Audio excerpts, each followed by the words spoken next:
മക്കൾ വീട്ടിൻ്റെ ഉള്ളിൽ അടയിരിക്കേണ്ട കുട്ടികളല്ല, തുറന്നു വിടണം. നിങ്ങൾ ഈ മക്കളെ തല്ലേണ്ടടുത്ത് തല്ലണം, ഉപദേശിക്കേണ്ടടുത്ത് ഉപദേശിക്കണം, തിരുത്തേണ്ടടുത്ത് തിരുത്തണം. അത് എത്ര വലിയവനായാലും.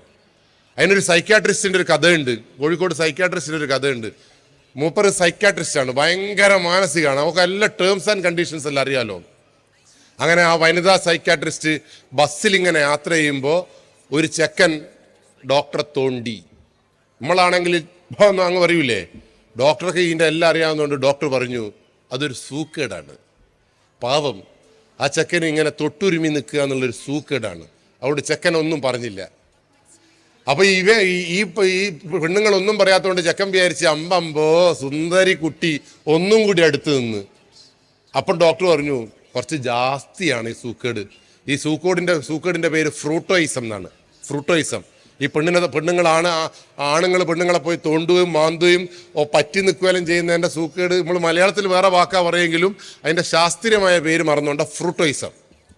അങ്ങനെ ഡോക്ടർ പറഞ്ഞു ഫ്രൂട്ടോയിസമാണ്. അപ്പോൾ ഫ്രൂട്ടോയിസം എന്ന് പറഞ്ഞപ്പോൾ ചെക്കൻ വീണ്ടും വിചാരിച്ച് അമ്പമ്പോ ആവേശം മൂത്ത് ചെക്കൻ്റെ കൈ ഡോക്ടറെ മേത്ത് വെച്ച്. അപ്പം പറഞ്ഞു അമ്പോ ഇത് വല്ലാത്ത ഫ്രൂട്ടോയിസമാണ്, ഇത് ഇനി കൗൺസിലിങ്ങിലൂടെ മാറൂല, ഇനി ഗുളിക കൊടുക്കേണ്ടി വരും.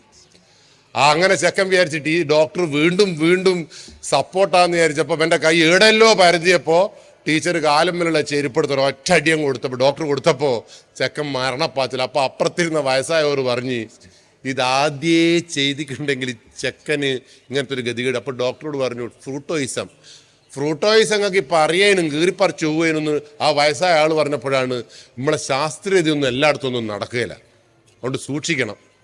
ഫ്രൂട്ടോയിസം സൂക്കേടുണ്ട് അന്നേരം കൊടുത്തോളണം അടി, അല്ലാണ്ട് എൻ്റെ സൂക്കേടാ കൗൺസിലിംഗ് ആണെന്നും ആ സൂക്കേട് മുളയിലേ നുള്ളാൻ കഴിയണം.